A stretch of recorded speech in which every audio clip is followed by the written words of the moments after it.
The smell of roasted turkey filled my parents' dining room, but the warmth stopped at the table's edge. I sat quietly, cutting my food into small pieces while my brother Derek held court at the head of the table, the position he'd claimed since graduating from Princeton 5 years ago. "So Emma," Derek said, his voice dripping with condescension as he reached for his wine glass. "Still playing around with those online classes? What is it this time? Introduction to basket weaving? Advanced social media scrolling?" My sister-in-law Jennifer giggled, her diamond bracelet, Derek's anniversary gift, catching the chandelier light. "Derek, be nice. Online education is valid. For some people. I'm just saying," Derek continued, leaning back in his chair with the confidence of someone who'd never been challenged. 3 years of studying from home, and what does she have to show for it? No degree on the wall, no job offers, nothing. Meanwhile, I'm about to make junior partner at the firm. Dad set down his fork with deliberate precision. "Derek has a point, Emma. When are you going to get serious about your future? You're 28 years old. Your brother had his MBA by your age." "I am being serious," I said softly, keeping my eyes on my plate. "I'm working on something important." "Important?" Mom's laugh was sharp. "Sweetheart, we're just concerned. These internet certificates aren't real education. They're not from real institutions." "Actually," I started. "MIT isn't calling you for job interviews, are they?" Derek interrupted, smirking. "Harvard isn't begging for your expertise?" "No, because real institutions recognize real credentials. My Princeton diploma opens doors. Your online participation trophies collect dust." Jennifer nodded enthusiastically. "It's true, Emma. In the real world, pedigree matters. Derek's network from Princeton alone has been invaluable. You can't get that from a computer screen in your pajamas." "I don't wear pajamas when I—" "The point," Dad said, his voice taking on the authoritative tone he'd perfected as a corporate executive, "is that you need to face reality. This hobby of yours isn't a career path. I've spoken to colleagues. These online programs are barely recognized. Most HR departments won't even look at them." "Your father's right," Mom added, her concern seeming genuine despite the sting of her words. "We love you, but we're worried. You're isolated, staring at screens all day, taking classes that lead nowhere. What happens in 5 years? 10 years? Derek will be a senior partner. You'll still be, what? Collecting certificates nobody respects." I took a sip of water, letting the silence stretch. This wasn't new. Every family gathering for the past 3 years had followed the same script. My internet education was a running joke, a source of disappointment, proof that I'd taken the wrong path while my brother had chosen wisely. "I saw Rachel Henderson last week," Jennifer said, her voice bright with the pleasure of gossip. "Remember her? She did one of those online marketing courses. She's working retail now. Couldn't find anything in her field. The manager at Nordstrom felt sorry for her." "That's exactly what I'm talking about," Derek said, pointing his fork at me like a weapon. "These programs prey on people who can't get into real schools. They take your money, give you meaningless credentials, and leave you worse off than when you started. No real university would accept their credits. No serious employer would recognize them. How much have you spent on these courses anyway?" Dad asked, his executive mind immediately calculating losses. "Thousands? Tens of thousands? That money could have been a down payment on a house. An investment in something tangible. Or a real graduate program," Mom suggested. "It's not too late, honey. You could apply to state schools. Get an actual master's degree in something practical. Teaching maybe? Or nursing. Something with job security." I set down my fork carefully, folding my hands in my lap. "I appreciate the concern. Do you though?" Derek leaned forward, his Princeton ring gleaming. "Because from where I'm sitting, you seem pretty content to waste your life on fantasy education. You're not getting younger, Emma. The job market doesn't care about your feelings or your passion projects. It cares about credentials from institutions that matter." "Derek graduated summa cum laude," Jennifer reminded everyone, as if we could forget with her bringing it up every 10 minutes. "His thesis was published in the Journal of Business Economics. That's the kind of achievement that builds a career. That's real academic success." "Exactly," Dad said. "Real universities, real research, real recognition. Not some recorded lectures you watch in your bedroom. Do you even interact with professors? Attend actual seminars? Have access to research facilities?" My phone buzzed in my pocket. I ignored it. Your silence speaks volumes, Derek said, his smug satisfaction filling the room like cologne. You can't defend it because you know we're right. These online programs are a joke. They're not accredited properly. They don't have real faculty. They're diploma mills dressed up with fancy websites. That's not entirely fair, I said quietly. Some online programs are quite rigorous. Name one employer who would choose an online degree over a Princeton MBA, Derek challenged. One major corporation. One prestigious firm. You can't because they don't exist. The real world runs on real credentials. Mom reached over and patted my hand, her touch pitying. We just want you to be realistic, sweetheart. It's wonderful that you're interested in learning, but you need to think about your future. Marriage, children, stability. How will you support yourself? How will you attract a successful partner when you have nothing to show for all these years? She could always marry someone practical, Jennifer suggested, as if I weren't sitting right there. Someone with a real career who could support her. Hobbies. The table laughed. Even Mom smiled. My phone buzzed again. And again. Popular tonight, Derek observed sarcastically. Let me guess. Another online course reminder. Don't forget to submit your weekly discussion post. God, it's pathetic. Actually, I started to reach for my phone. Leave it, Dad commanded. We're having a family dinner. Whatever it is can wait. This is more important. Talking about your future before it's too late. I withdrew my hand. I've been thinking, Mom said, her voice taking on a planning tone. Your cousin Michelle works in HR at a mid-size company. Nothing fancy but stable. I could ask if they have any entry-level positions. Receptionist maybe? Administrative assistant? Something to get you started on a real career path. That's actually a great idea, Jennifer brightened. You have to start somewhere. Work your way up from the bottom. It's honest work. Better than pretending online classes are equivalent to real education, Derek agreed. At least you'd be building genuine experience, making connections with actual people, not avatars in chat rooms. I'll call Michelle tomorrow, Mom decided. Emma, you'll need to put together a real resume. Leave off the online courses, they'll hurt more than help. Focus on your high school achievements, any volunteer work. We'll frame it as exploring options before settling into a career. A 28-year-old receptionist, Derek mused. That's rough. But maybe it'll teach you the value of real credentials. I started at the firm making 6 figures right out of Princeton. That's the difference pedigree makes. My phone buzzed continuously now, vibrating against my leg like an insistent bee. The screen lit up my pocket. I could see the edge of notification after notification. What is going on with that phone? Dad's irritation sharpened. Emma, either turn it off or check it. The buzzing is disrupting dinner. It's probably her course platform, Derek laughed. Congratulations. You've completed Module 47. Basic concepts you should already know. Here's your digital badge that means absolutely nothing. I pulled out my phone. The screen was filled with notifications. Emails. Messages. Alerts. All marked urgent. Patent Office.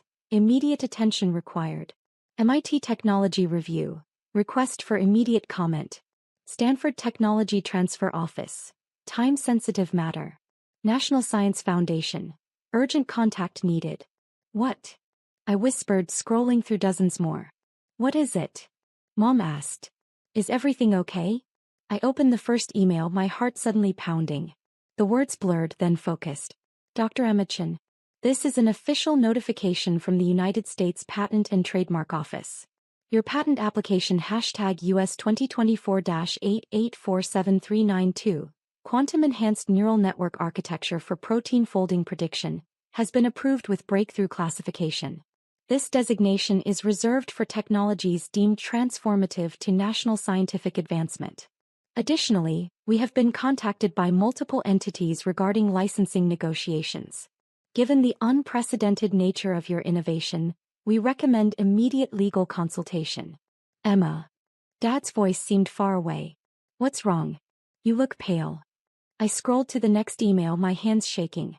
Dr. Chin, MIT Technology Review is preparing an emergency feature on your breakthrough. Our preliminary analysis suggests your algorithm reduces protein structure prediction time from months to hours, with accuracy exceeding all existing models. We need to discuss interview timing for our cover story. We understand ProMedica Pharma, GenBio Solutions and Tech Health Systems are in active bidding. Is the rumored $3.8 billion acquisition figure accurate? The room tilted. Emma, you're scaring me, Mom said, half rising from her chair. What's happening? I looked up at my family. Derek was smirking, clearly expecting some embarrassing online course drama. Jennifer was checking her own phone, bored. Dad was annoyed at the interruption. Mom was concerned but patronizing. I started, then stopped. My phone rang. The caller ID showed Stanford University, Office of the President. I need to take this, I said, standing. Now. Dad's voice rose. In the middle of dinner? Emma, this is exactly the kind of behavior. I answered the call, putting it on speaker before I could second-guess myself. Dr. Chin. A professional female voice filled the room. This is Dr. Sarah Morrison, president of Stanford University. I apologize for calling during the holiday, but this matter couldn't wait. The room went completely silent. I'm here, I said quietly. Dr. Chin, we've been reviewing your doctoral thesis on quantum computing applications in biological modeling. Combined with your recent patent breakthrough, Stanford would like to formally offer you a full professorship in our Department of Bioengineering, effective immediately. We're also prepared to establish a research lab under your direction with a $50 million initial funding allocation. Derek's fork clattered against his plate. Additionally, Dr. Morrison continued, we understand you're currently affiliated with MIT's online doctoral program. While we respect their distance learning division tremendously, we believe your work deserves on-campus resources. We'd like to discuss relocating your research to Stanford. Thank you, I managed. Can I call you back? I'm with family. Of course. But Dr. Chin? The scientific community is buzzing about your breakthrough. Protein folding has been an unsolved problem for decades. Your algorithm changes everything. We want to ensure Stanford is part of that future. She hung up. The silence in the dining room was absolute. Emma, Mom whispered. What was that? Did she say, Doctor? Professor? I sat back down slowly, looking at my phone as another call came in. This time, Nobel Prize Committee, preliminary inquiry. I declined it. What the hell is going on? Derek's voice had lost all its smugness. That wasn't real. That's a prank, right? Someone's messing with you. I pulled up my email and turned my phone so they could see the screen.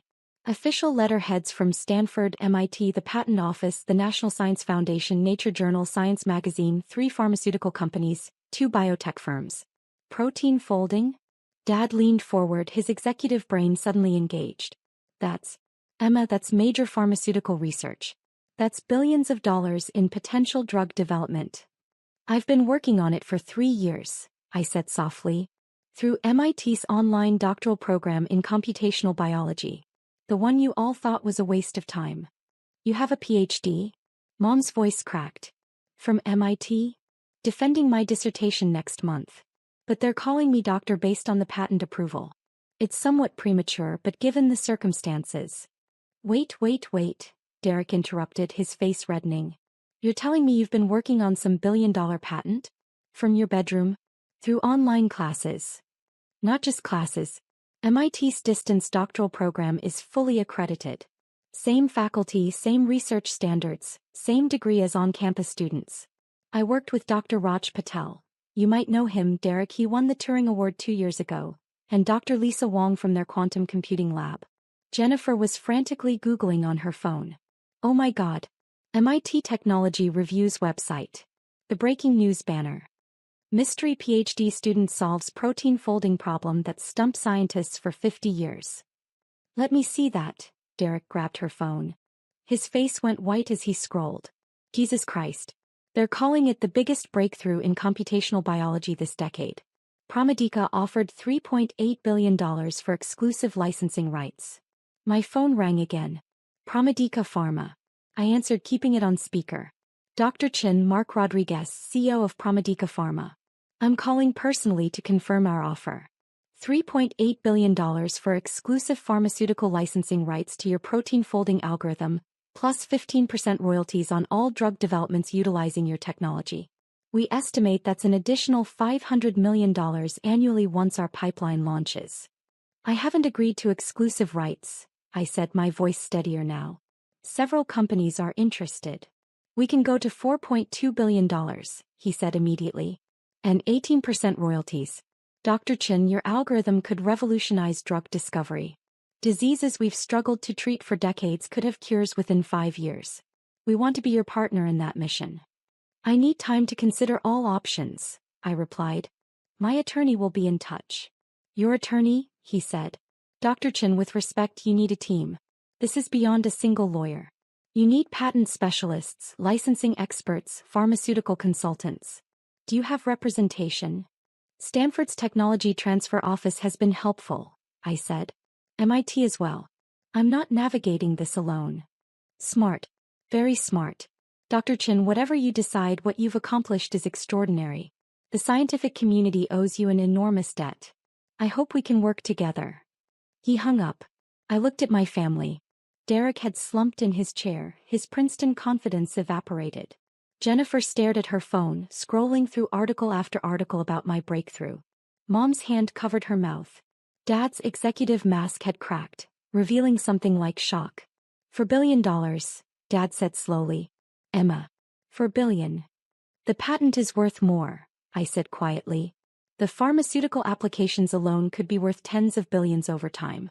Every major drug company needs this technology. It changes everything about how we discover and develop medications. But you said, internet classes, Mom whispered. You said online courses. MIT's online doctoral program, I corrected gently. Fully accredited. Same rigorous standards as on campus. I took courses in quantum computing, advanced algorithms, molecular biology, biochemistry. I worked with leading researchers through virtual collaboration platforms. I had access to MIT's computational resources remotely. I published 3 papers in peer-reviewed journals. Why didn't you tell us? Mom asked. Why did you let us think? I tried, I said. Multiple times. But every time I mentioned my doctoral work, you talked over me. You assumed online meant inferior. You never asked what I was actually studying or who I was learning from. You just decided it wasn't real. Derek found his voice, though it came out strangled. You're seriously telling me you completed a PhD from MIT? While I was getting my MBA from Princeton, you were doing doctoral research. Yes. In computational biology, quantum computing, fields you never even studied as an undergraduate. MIT's program allowed me to build the necessary foundation while pursuing advanced research. It took longer, 3 years instead of the typical 2 for on-campus students, but the flexibility allowed me to go deeper into the work. Deeper, Derek repeated hollowly. You solved a 50-year-old problem. You have a patent worth billions. Companies are fighting over you. Stanford is offering you a professorship. Several universities are, I said. Stanford, MIT, Harvard, Caltech. Even Cambridge in the UK reached out. Jennifer was still scrolling. Forbes just posted an article. Mysterious online student becomes overnight billionaire. They're estimating your net worth at over $5 billion once the deals close. Emma, you're on the Forbes real-time billionaires list. You're number 847. Between a real estate mogul and a cryptocurrency founder. That's speculative, I said. The deals aren't finalized. GenBio Solutions just tweeted. Jennifer continued, her voice rising. They're offering $4.5 billion plus stock options. This is insane. Companies are bidding against each other in real time. My phone buzzed with another email. Nature Journal wanted to publish my full research paper in an emergency special issue. Science magazine was requesting a commentary piece. The NIH was inviting me to present at their annual directors' seminar. Emma, Dad said, and for the first time in years, I heard uncertainty in his voice. I'm having trouble processing this. You've been working on billion-dollar research? For 3 years. While we thought you were wasting time. Yes. And you never got angry? Never defended yourself? Never shoved it in our faces? Would you have listened? I asked simply. Or would you have found reasons to dismiss it? She's exaggerating. Online degrees don't count. It's probably not as impressive as she thinks. I learned early that showing you papers or explaining my research was pointless. You'd already decided online education was inferior. Mom's eyes filled with tears. Sweetheart, we were trying to help. We thought we were protecting you from wasting your life on something that wouldn't. You were protecting your assumptions, I interrupted, my voice still calm but firm. You didn't ask questions. You didn't do research. You didn't look at MIT's program or talk to anyone in academia about distance doctoral education. You just decided you knew better. I'm a Princeton MBA, Derek said, as if saying it aloud would restore his world to order. I'm about to make junior partner. I'm successful. You are, I agreed. You've done well.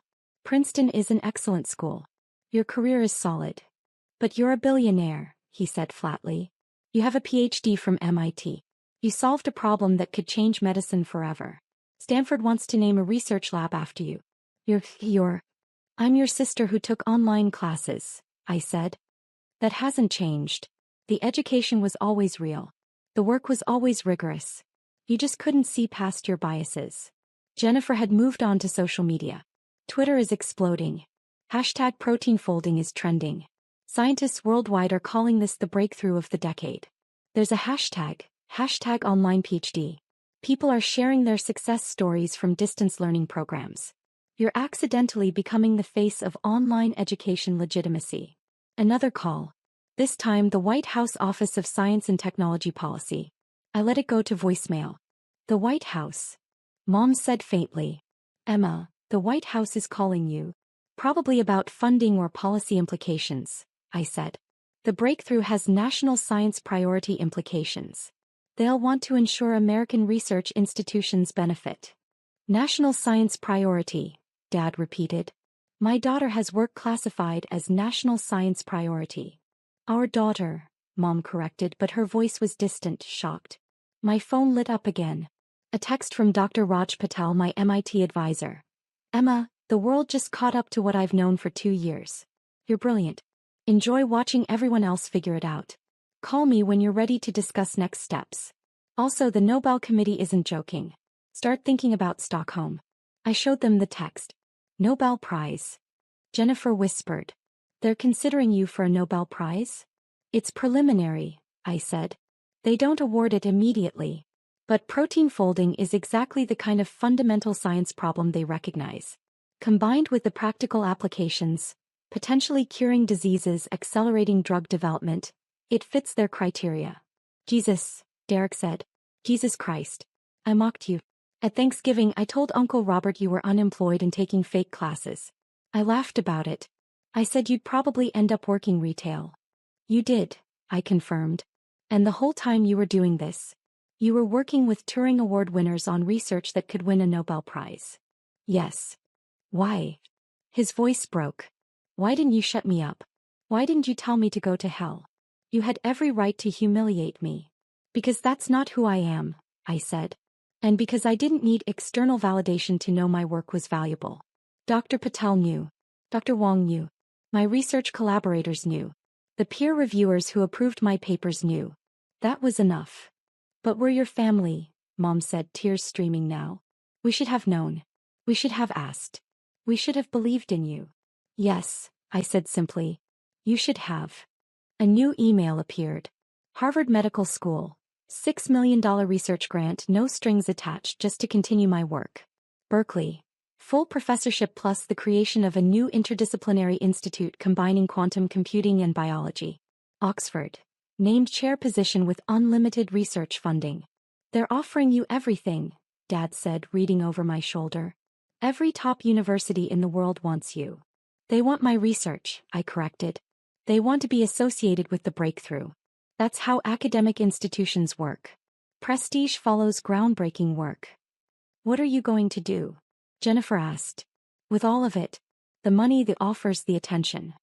I'm going to keep working, I said. Protein folding was the first problem. There are dozens more. Drug resistance mechanisms. Genetic disorder treatments.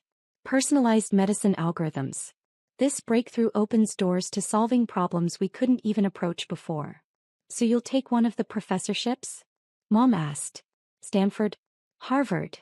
Probably Stanford, I said.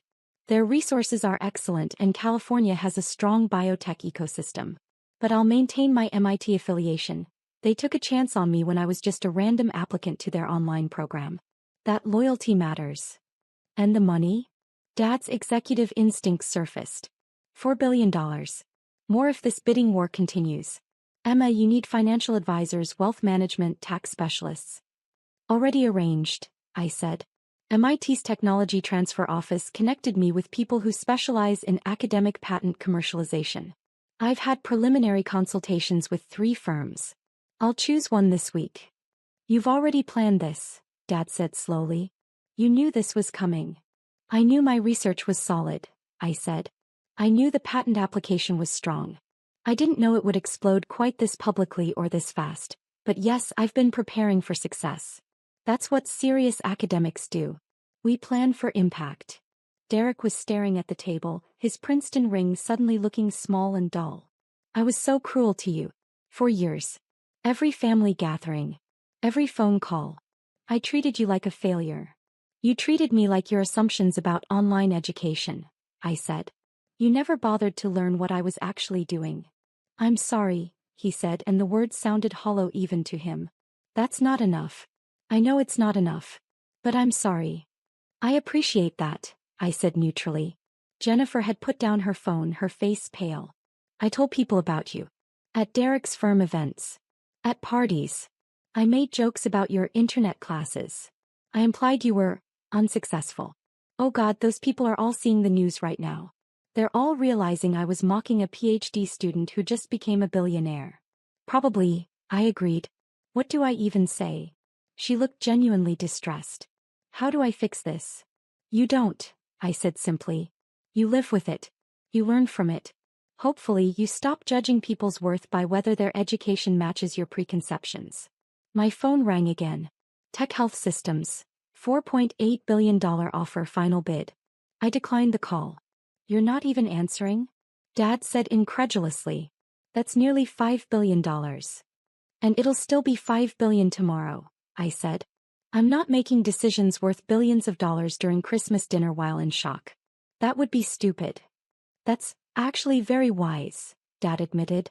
Did you think my PhD was only in computational biology? I asked. I also studied decision theory, behavioral economics, and strategic negotiation. Desperation leads to bad deals. Patience leads to optimal outcomes. Mom laughed, a slightly hysterical sound. Of course you did. Of course you studied negotiation strategy while we thought you were watching recorded lectures in your pajamas. I did watch recorded lectures, I said. Excellent ones. From professors who've published hundreds of papers and advised Fortune 500 companies. The delivery method doesn't determine the content quality. You all just assumed it did. Another email. The MacArthur Foundation, Genius Grant nomination being fast-tracked. They're calling you a genius, Jennifer read over my shoulder. The MacArthur Foundation. The Genius Grant, people. It's a nomination, I said. Not confirmed. But yes, my work apparently meets their criteria for exceptional creativity and potential for future advances. Derek stood abruptly, his chair scraping back. I need air. I can't. He walked to the window, his back to us. Derek. Jennifer started to follow him. Don't, he said, his voice thick. Just give me a minute. We sat in silence. My phone continued buzzing, but I ignored it. The turkey was getting cold. The dinner, the whole evening, was ruined, though not in the way anyone had expected. Emma, Dad said finally, his executive composure cracking. I owe you an apology that I don't know how to give. I dismissed your work. I questioned your choices. I implied you were wasting your life. And the whole time, you were doing something extraordinary. You owed me the benefit of the doubt, I said quietly. You owed me basic respect for my decisions. You owed me curiosity about what I was actually doing. The apology is nice, but the damage is done. What does that mean? Mom asked fearfully. Are you cutting us off?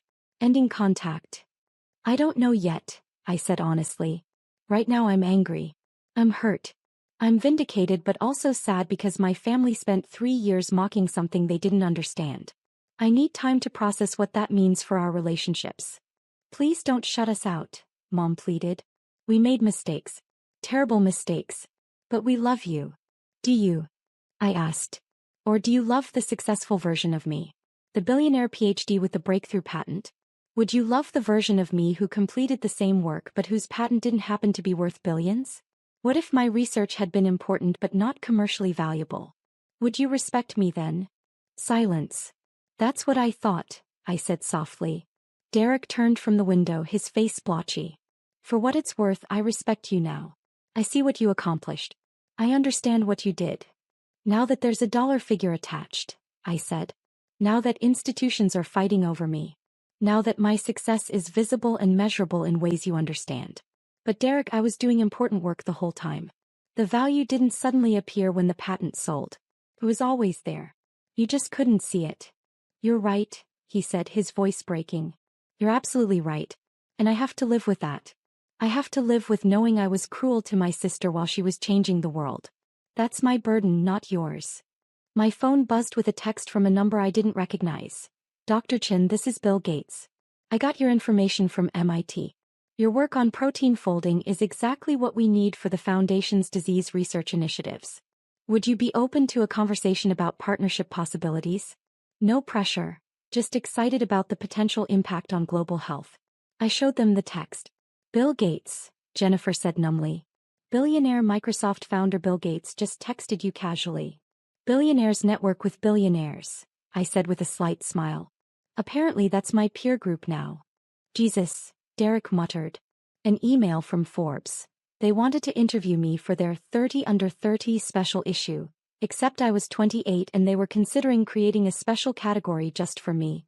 30 Under 30 who changed everything. This is surreal, Mom said. This whole night is surreal. It's been a surreal 3 years, I said. Doing groundbreaking research while my family told me I was wasting my life.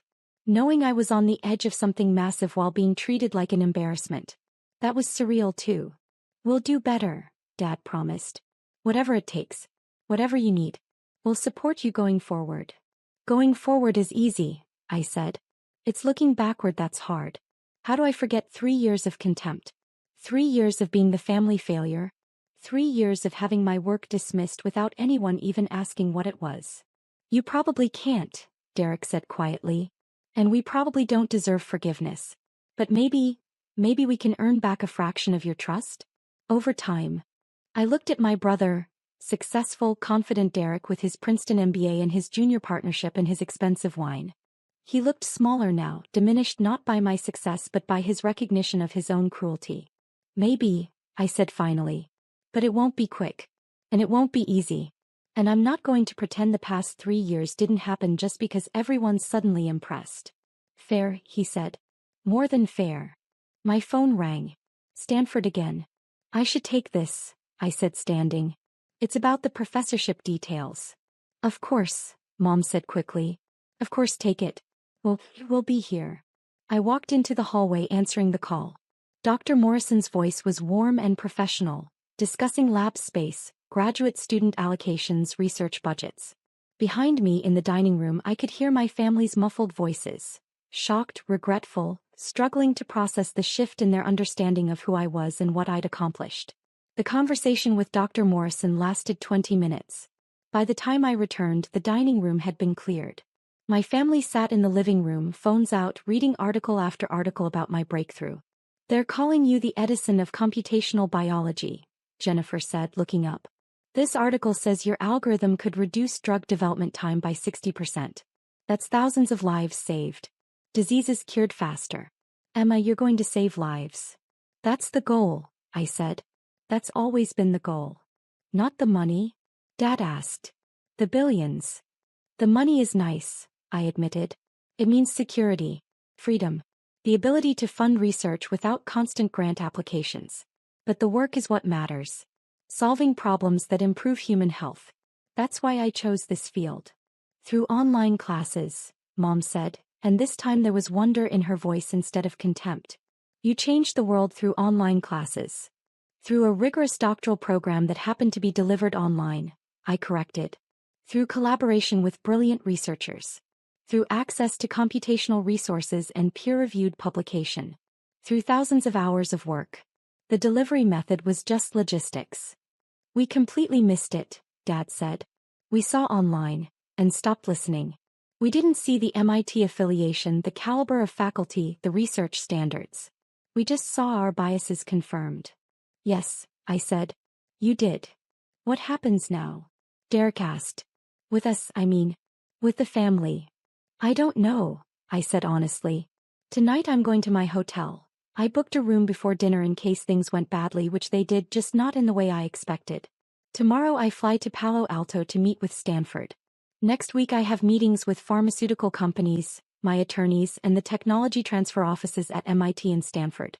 My life is about to become very complicated. Can we be part of it? Mom asked. Not the business side. I understand we don't have a right to that. But your life. Your success. Can we celebrate with you even if we don't deserve to? Eventually maybe, I said. But right now I need space. I need to process 3 years of being dismissed by the people who should have supported me. That's going to take time. We understand, Dad said, though his voice was heavy with regret. I gathered my coat and bag. At the door I turned back. For what it's worth, I said, I never doubted my work. Your opinions hurt, but they didn't stop me. I knew what I was doing was important. I had mentors who believed in me, colleagues who respected my research, and reviewers who validated my contributions. Your lack of faith was painful, but it wasn't defining. That's good, Derek said. That's really good. You didn't need our approval. No, I agreed. But I wanted it. I wanted my family to be proud of me for what I was doing, not just for the dollar figure attached to it. That's the part that hurts. I left them sitting in shocked silence, their assumptions shattered, their understanding of education and success fundamentally challenged. My phone buzzed as I got in my rental car. Another email from Dr. Patel. The world is scrambling to catch up to you. Enjoy the chaos. You earned it. I smiled, started the car, and drove toward the hotel. Tomorrow would bring meetings, decisions, and negotiations worth billions. Tonight I'd simply let myself feel the vindication of being right when everyone told me I was wrong. The online classes they'd mocked had changed the world. And there was nothing they could say to diminish that.